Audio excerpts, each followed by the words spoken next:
Good evening. This is Sergeant X. I don't think we need a Gallup poll to tell us that nearly everybody's in favor of a good mystery story. There's enough would-be Sherlock Holmes in most of us so that we get a kick out of attempting to solve a crime, even if it's only on the radio. So get out those magnifying glasses and meerschaum pipes for tonight's adventure in the Mystery Playhouse.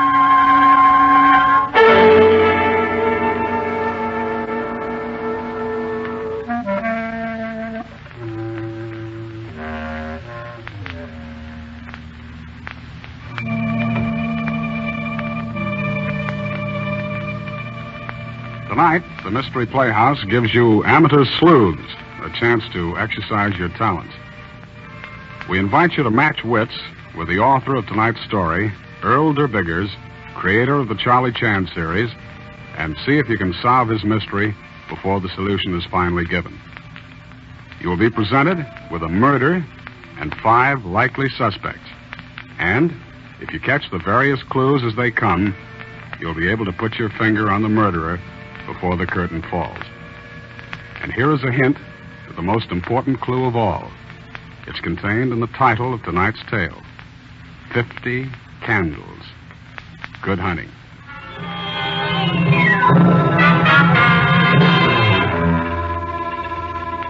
My name is George Winthrop. I'll never forget that horrible night I stood alone in the library of my former employer, Henry Drew. It was a stern and foreboding room. The heavy yellow fog from the fields of marsh grass seemed to be pressing close against the window panes. I'd been invited to Henry Drew's birthday party. Inside the big house, it was oppressively quiet. And then suddenly... I ran the door of the dining room. The table was set with gleaming silver and white linen. In the center stood a cake with 50 pink candles.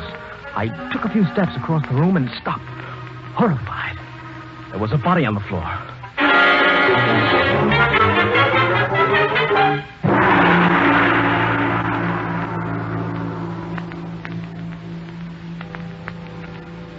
But let's go back to the events that led up to my shocking discovery.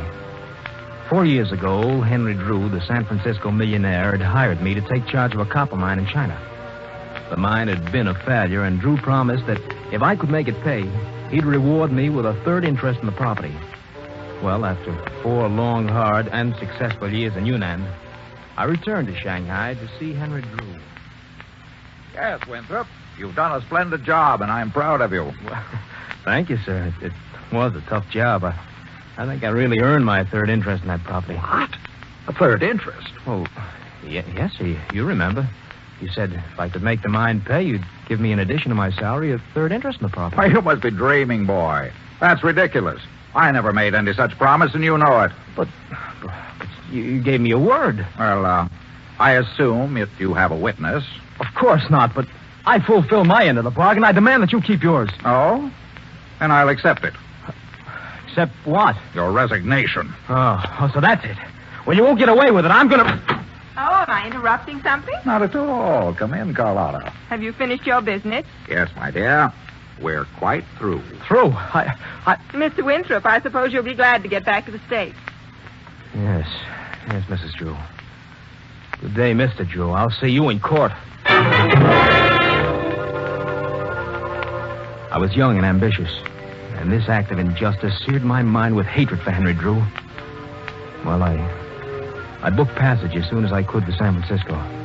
The boat was crowded, and I was informed that I'd have to share a stateroom with the ship's doctor and another male passenger.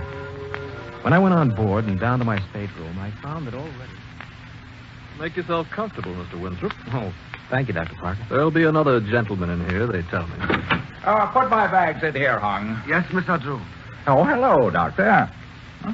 Winthrop, what are you doing here? These happen to be my quarters, Mr. Drew. Well, in that case, I'll have mine changed immediately. Come along, Hung. Yes, Mr. Drew. What a character, Dr. Parker. The famous Henry Drew made his millions swindling other people. Well, you'll have to admit he has good taste in women. Mrs. Drew is quite attractive. Oh, sure. But he's old enough to be her father. Who's the young American girl that Drew hired as traveling companion for Mrs. Drew? Oh, she's Mary Telfair. Oh? You must be interested. Well, I am, but so far it's all on my side. Excuse, please. Missy Drew would like Dr. Parker come to Drew's stateroom right away. Oh, yes. I'll be right along, Hung. Thank you, Doc. You know, it's an odd thing about his relation to Drew. It's more of a slave than a servant. Slave? Yeah. About 20 years ago, Henry Drew saved his life. And for that, Hung pledged Drew 20 years' servitude. Old Drew really exercised his rights as a master, too. Once he even prevented Hung from marrying a Chinese girl that he fancied. Later, the girl married old Dr. Sue. Well, I imagine Hung will be very happy when his 20 years of slavery end, that he can do as he pleases. In any event, better luck with your romance.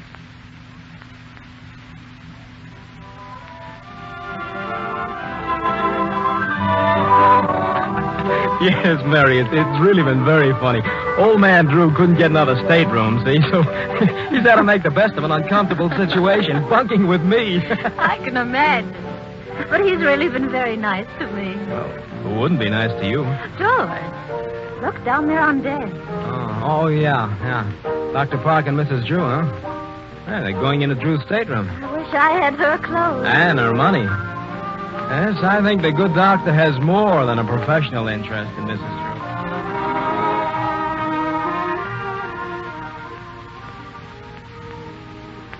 Yes, I gave Mr. Drew a sedative, and he's sleeping quite soundly. The old fossil. It would be too bad if he didn't wake up.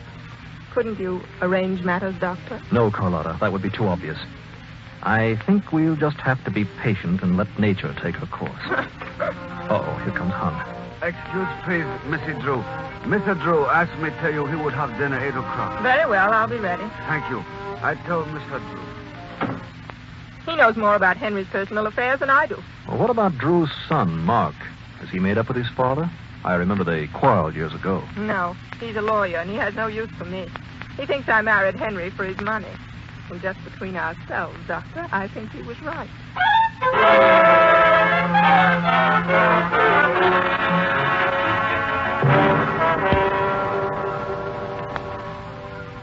We arrived in San Francisco 3 days later. And then came the surprise. Old Henry Drew was giving a party at his home. It was to be a birthday party, he said. In spite of the bad blood between us, he insisted that I come. But the most important reason for accepting the invitation was, well, the thought of seeing Mary again. Hung Ching Chung called for me later, and we drove to the Drew mansion on Nob Hill. The fog was thick, hung like a blanket. Oh, I'm delighted to see you, Winthrop. Take that chair for the fire.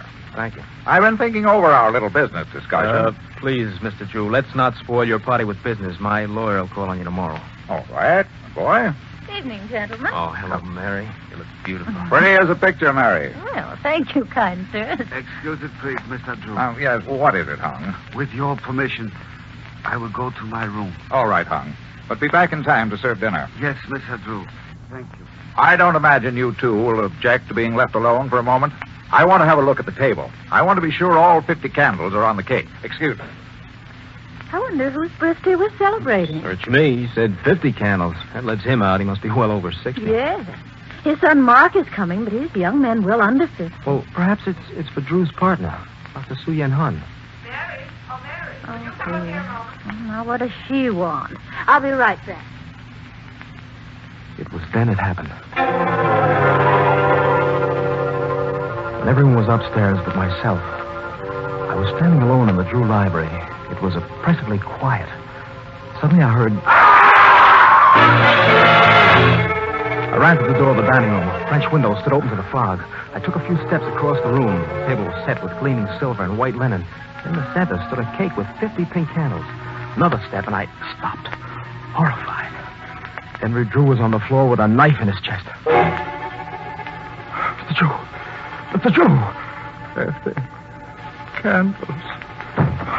Mr. Drew! Oh, my God. He's dead.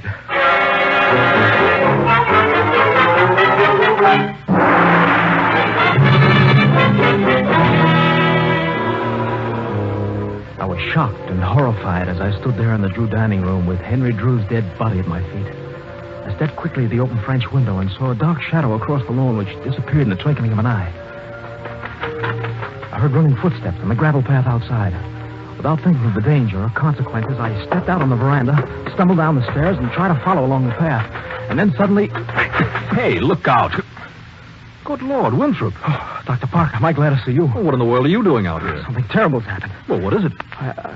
Speak up, man. Henry Drew has just been murdered.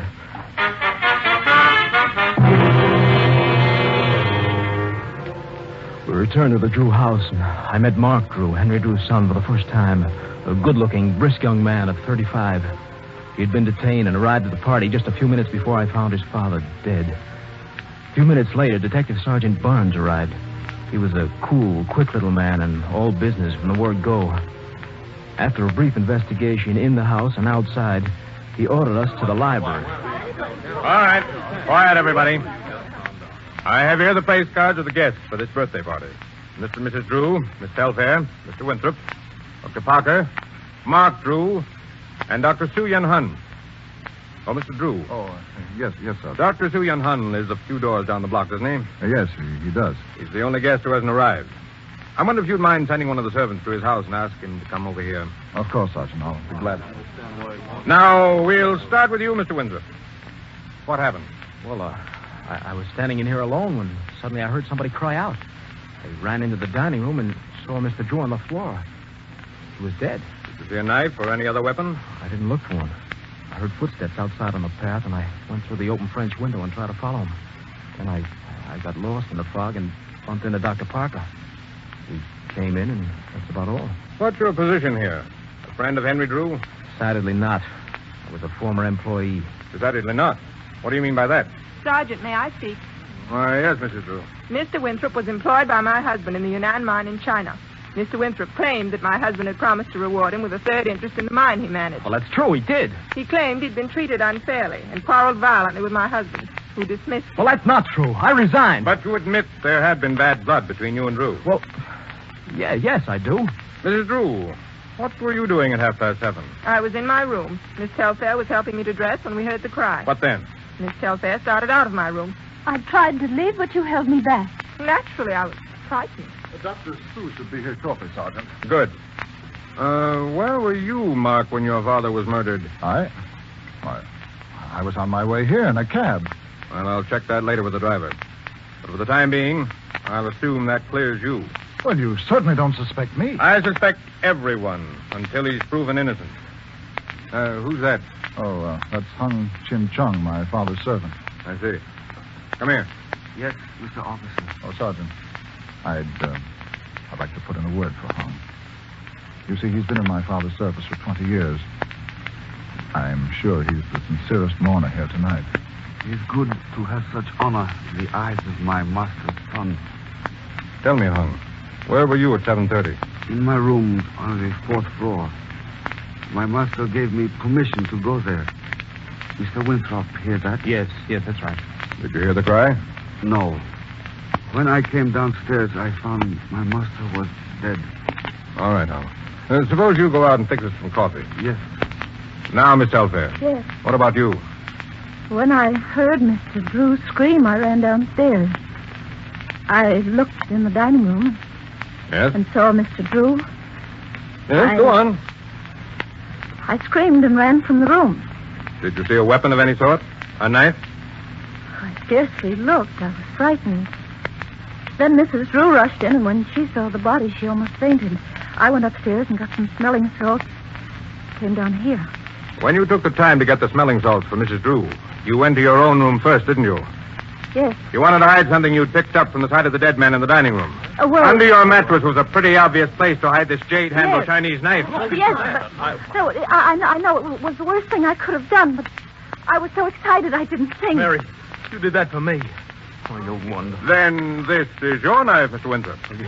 Yes, that's my knife. How do you account for the fact that it was found beside the body? Well, it was stolen from me, of course. Of course. Well, it must have been taken from my luggage in the stateroom on the boat. There were just 3 men who had access to that luggage. One was a dead man, the second was Hung Chin. And the third?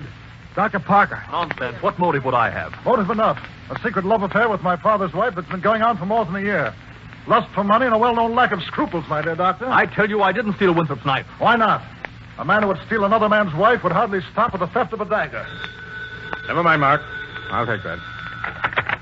Hello. No, this is Detective Sergeant Barnes. What? When? Yes? Yes, I see. Well, very well. Just don't touch a thing until the police arrive. Oh, what is it, Sergeant? Is something wrong? Plenty. That was the servant you sent for Dr. Su Yan Hun. What? Is the doctor coming? I'm afraid not. Dr. Su Yan Hun has been stabbed to death.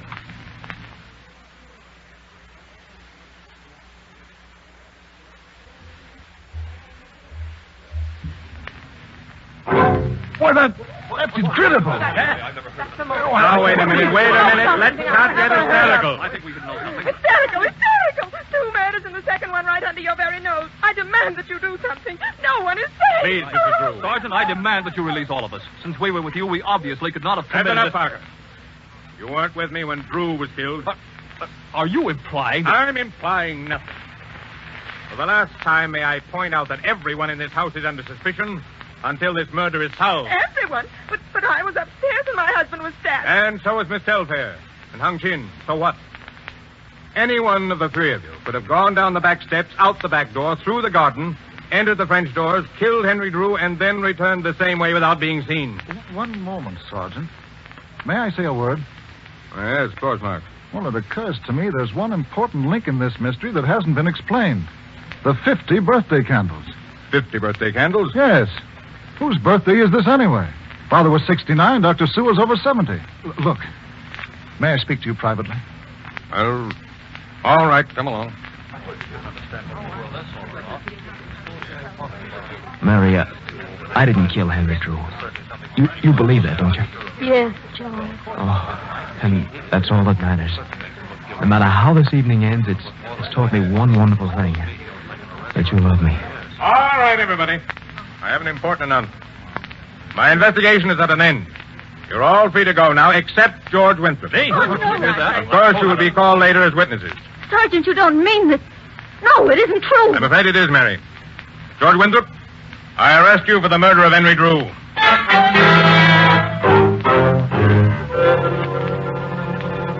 I dropped into a chair beside Mary, too shocked and stunned to speak. And then strange things began to happen. All the guests left except Mary and myself. Sergeant and Mark Drew went into the next room and appeared to be consulting together. When they came out, Sergeant Barnes warned us to be quiet and turned out the lights. He stamped around the hall and opened and closed the doors. Then everything was quiet. The four of us, Mark, Mary, the sergeant, and I, sat there in the darkness. Minutes passed like hours. What did Sergeant Barnes have in mind? It was so quiet I could hear the clock ticking. Now, Mark, anyone attempting to leave or enter the house would have to pass through this hallway, right? That's right. Good. Now, you better slip out. Take your place in front of the house now. Right, Sergeant. Good luck. Sergeant, I tell you, I agree. Quiet, you fool. You ruin everything. Sergeant, are we waiting? Waiting? Yes. You mean... If you both will be quiet and listen and wait, you'll see what I mean. Not a word.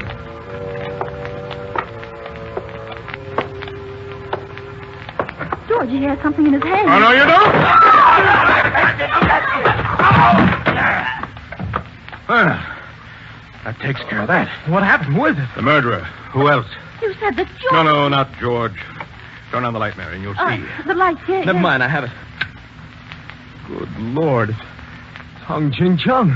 He's dead? No. Look, he's coming too. You were right, Sergeant. Oh, Mark.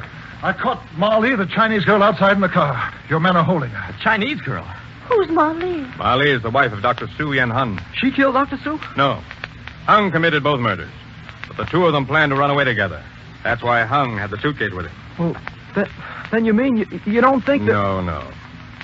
Sorry to give you such a bad time of it, George. But we had to in order to trap the real murderer. Well, You see, everyone thought Hung was in his room when Henry Drew was killed. But it was very simple for him to go down the back stairs, go over to Dr. Sue's, murder him, come back here and murder Henry Drew, and then return to his room again. The killings were simplified because both men trusted Hung and probably had no warning. Of course, It was the clue about the 50 candles. Conscious now. Help him up, George. Right. Come on. All right, Hung. What have you got to say for yourself? Let me speak to him, Sergeant. I'm sorry, Hung. I always thought you were loyal to my father. Long ago, he saved your life in Honolulu. In return, you swore an oath to serve him for 20 years. Today, you are to be a free man. Yes, that is so. Those 50 candles on the cake were for you. This is your 50th birthday. So that's why old Drew said 50 candles before he died. He was trying to indicate the murderer. All right, Hung. You and the Chinese girl... Let the woman alone. She did nothing. She was only waiting for me. Well, then what connection did she have... To you, I tell nothing. To Mr. Drew, everything. All this was to be. Long ago, the gods arranged it. And who is man that he should struggle against the gods? Years ago, I wanted to marry Marley. I asked permission of your father, but he would not share my services with Marley. He took me on a long voyage, and when we returned, Marley had been given to the evil Dr. Suyen Hun. They hated the doctor and Mr. Drew for that. I swore that when I was free, I would kill them. Today, I kept my oath. Do not grieve, Mark Drew. It is the decree of the gods. But now, gentlemen, by your leave... Look out, he has a knife! Oh, that gentleman, no! Sergeant, is he... I'm afraid so. You've done a good job. This is horrible. Poor Hung. You might think it's strange, but my father never meant much to me. Yet Hung, well, he was my friend for as long back as I can remember. If I had only known earlier what the 50 candles meant, this might have been prevented. Yes, Mark. If.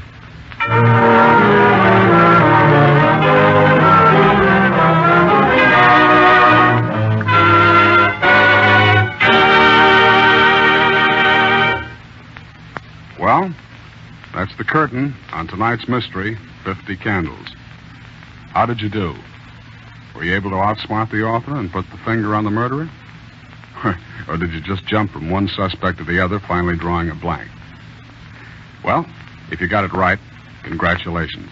If not, better luck next time.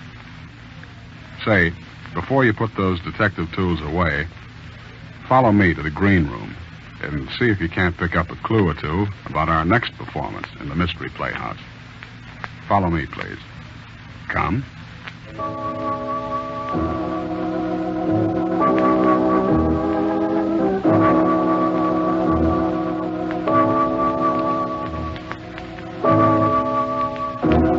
I'm alone now. The last of the funeral guests have gone, and I am alone in my study.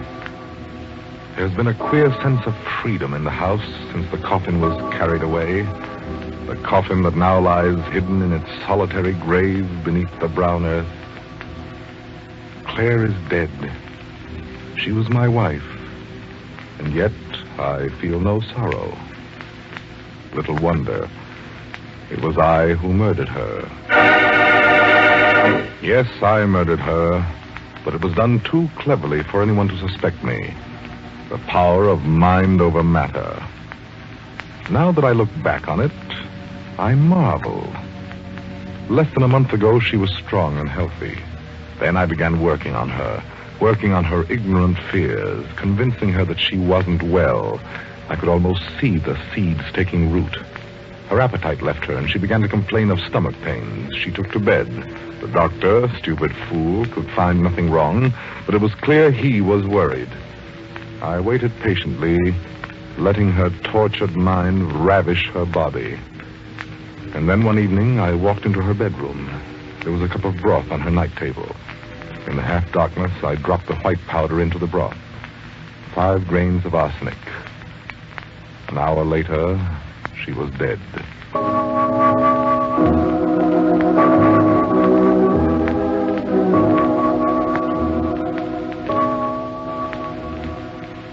Now the worst of it is over.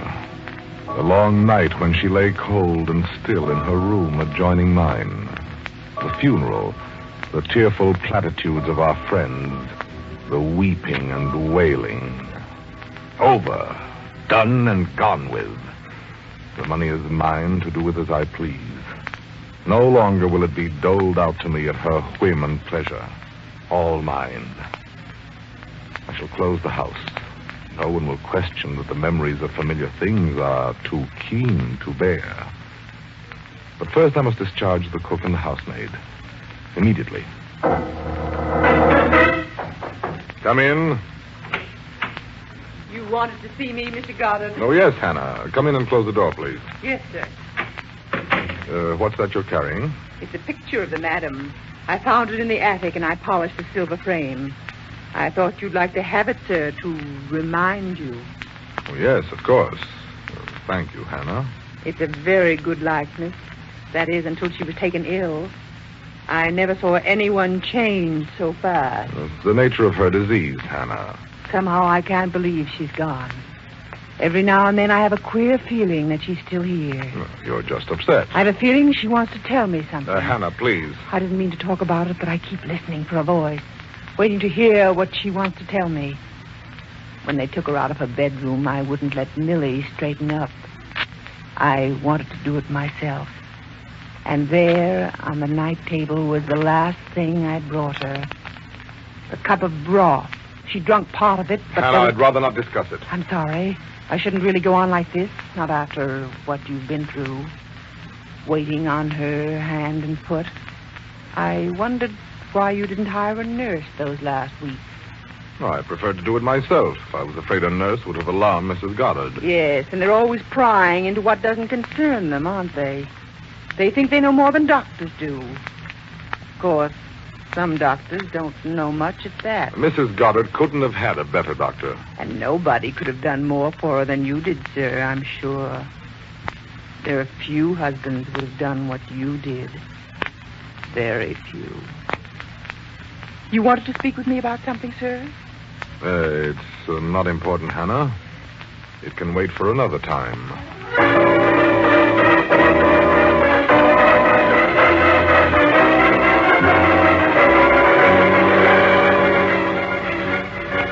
For long minutes after the door had closed behind her, I could feel my heart pounding madly. The palms of my hands were cold and damp. Everything had changed. The feeling of well-being and satisfaction was gone, and in its place was nervous, uncertain fear. Why had she made it a point to mention the cup of broth? And what else had she said? Oh, yes. Few husbands would have done more for their wives. More than I did. Very few. The words had double meaning. Had she meant them that way? No, it was impossible. Just a coincidence. A ghastly turn of a phrase. There was nothing to worry about. Nothing. Well, it doesn't look like you'll have much detective work to do in this one. The murderer's already told us who he is. Sounds to me like our next production is going to be one of those psychological stories going all out for terror. No, sir. I don't think there's going to be anything light and airy about our next attraction. So, if you like 'em grim and frightening, be right back in your seats when we raise the curtain on The Web. This is Sergeant X, closing the doors of the Mystery Playhouse. Good night. Sleep tight.